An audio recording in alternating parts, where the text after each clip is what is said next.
Hello friends, आज हम बात करेंगे कॉल्चिसिन के बारे में। आज एक ड्रग ओवरव्यू करेंगे। ये कॉमन दवा जो कि गाउट के पेशेंट, पेरिकार्डिटिस के पेशेंट्स और अलग अलग तरह के बॉडी के इन्फ्लेमेशन या सूजन के बीमारियों में यूज की जाने वाली एक कॉमन लेकिन टॉक्सिक दवा है।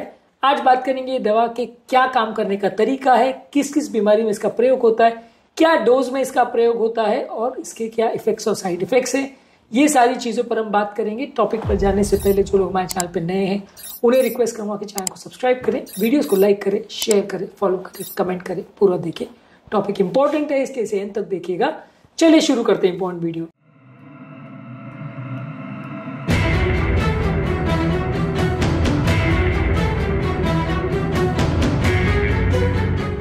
सबसे पहले कॉल्चिसिन जो है ये गाउट या एंटी इंफ्लेमेटरी ड्रग्स की तरह यूज किया जाता है। कोई भी कारण से बॉडी में अगर सूजन हो रही हो तो वहां पे ये दवा का प्रयोग किया जाता है। बेसिकली ये न्यूट्रोफिल्स जो कि इन्फ्लेमेशन में एक्ट करने वाले सेल्स होते हैं वहां पे सेल्स को बढ़ने नहीं देता, बनने नहीं देता। ये न्यूट्रोफिल्स के अंदर माइक्रोट्यूब्यूल्स जो है वो पॉलीमराइजेशन जो होता है, माइक्रोट्यूब्यूल्स जो सेल्स के अंदर होते हैं उसके पॉलीमराइजेशन के प्रोसेस को इनहिबिट करता है, जिसकी वजह से सूजन के साइड्स पे न्यूट्रोफिल का अटैक नहीं हो पाता।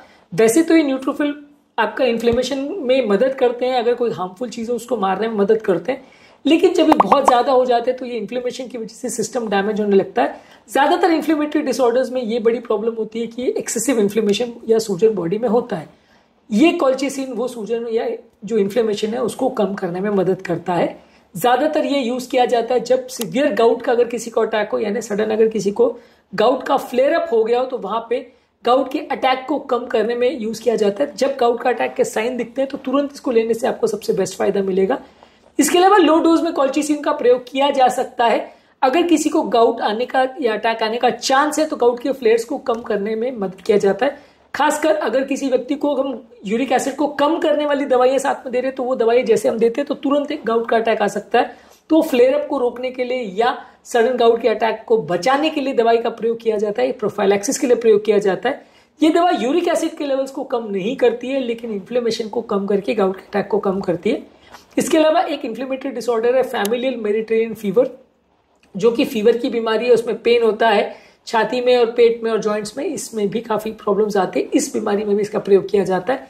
इसके अलावा पेरिकार्डिटिस के पेशेंट में जिसमें हार्ट के चारों जो झिल्ली होती है हार्ट के चारों उसमें सूजन आ जाती है, उस बीमारी में भी इसका प्रयोग होता है। एक बेसेट्स डिजीज करके एक इन्फ्लेमेटरी डिसऑर्डर है उसमें इसका प्रयोग होता है। और कोविड-19 जैसे इन्फ्लेमेटरी डिसऑर्डर्स है जहां पे इसका इन्फ्लेमेशन की वजह से बॉडी के अलग अलग ऑर्गन्स में डैमेज होता है, वहां पे भी इसका प्रयोग ट्रायल में था।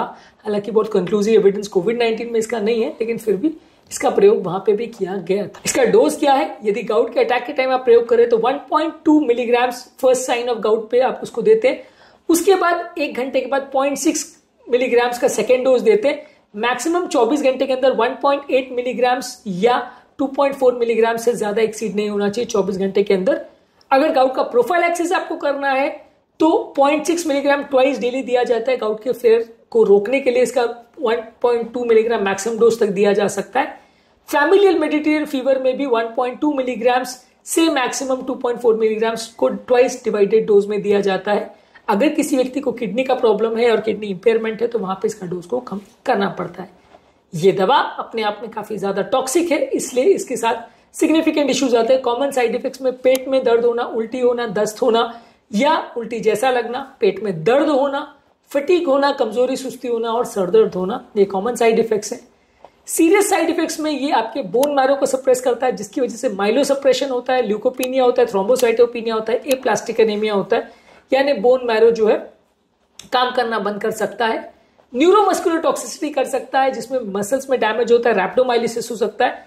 खासकर अगर कोई व्यक्ति को किडनी ऑलरेडी इंपायर्ड है वहां पे अगर दिया जाए, और खासकर अगर किसी व्यक्ति को स्टैटिन्स ऑलरेडी चल रहे हो वहां पे दिया जाए तो इसका सीरियस साइड इफेक्ट्स हो सकते हैं। कुछ पेशेंट को सीरियस इसमें डायरिया हो सकता है जिससे डिहाइड्रेशन और इलेक्ट्रोलाइट इंबैलेंस हो सकता है, तो ये इसके सीरियस साइड इफेक्ट। इसका थेरेप्यूटिक इंडेक्स बहुत नैरो है, बहुत कम डोज के अंतराल में इसको मेंटेन करना पड़ता है। जरा भी लो डोज दिया तो कम नहीं करेगा, जरा भी हाई डोज दिया तो ये जानलेवा भी हो सकता है। इसलिए इसमें ओवरडोज बिल्कुल नहीं करना चाहिए। ओवरडोज करने से मल्टी ऑर्गन फेलियर कर सकता है, खासकर किडनी फेलियर वाले पेशेंट में, जो कि पेशेंट के लिए डेंजरस हो सकता है। इसलिए इस दवा का ओवरडोज नहीं होना चाहिए। कौन कौन सी दवाएं हैं जिससे इसका इंटरेक्शन होता है? जो दवाइयां CYP3A4 इनहिबिटर्स होती है जैसे क्लैरिथ्रोमाइसिन और कीटोकोनाजोल, ये दवा के लेवल्स को टॉक्सिक लेवल्स तक बढ़ा सकती है, इसलिए इसके साथ नहीं देना चाहिए। इसके अलावा पी ग्लाइकोप्रोटीन इनहिबिटर्स जैसे साइक्लोस्पोरिन, ये भी कॉल्चिसिन के लेवल को बढ़ा सकती है। इसके अलावा स्टैटिन्स जो कोलेस्ट्रॉल कम करने के लिए दी जाती है, ये दवा भी स्टैटिन्स अगर साथ में दिया जाए तो कॉल्चिसिन से मसल डैमेज और मायोपैथी का चांस बढ़ जाता है। इसके अलावा ग्रेप फ्रूट जूस, ये सिट्रस फ्रूट्स ग्रुप का एक इंपॉर्टेंट फ्रूट है, इसके साथ अगर इसको दिया जाए तो ये भी जो जूस है CYP3A4 जो लिवर का एंजाइम है उसको इनहिबिट करता है, जिससे कॉल्चिसिन के लेवल्स बढ़ सकते हैं और इसमें डेंजरस प्रॉब्लम्स हो सकती हैं। इसके कॉन्ट्राइंडिकेशंस क्या है? यदि किसी व्यक्ति को किडनी या लिवर का सीवियर इंपेयरमेंट है, फेलियर है, तो वहां पे नहीं दिया जाएगा। यदि कोई व्यक्ति स्ट्रॉन्ग CYP3A4 इनहिबिटर्स या पी ग्लाइकोप्रोटीन इनहिबिटर्स पे, तो नहीं दिया जाना चाहिए।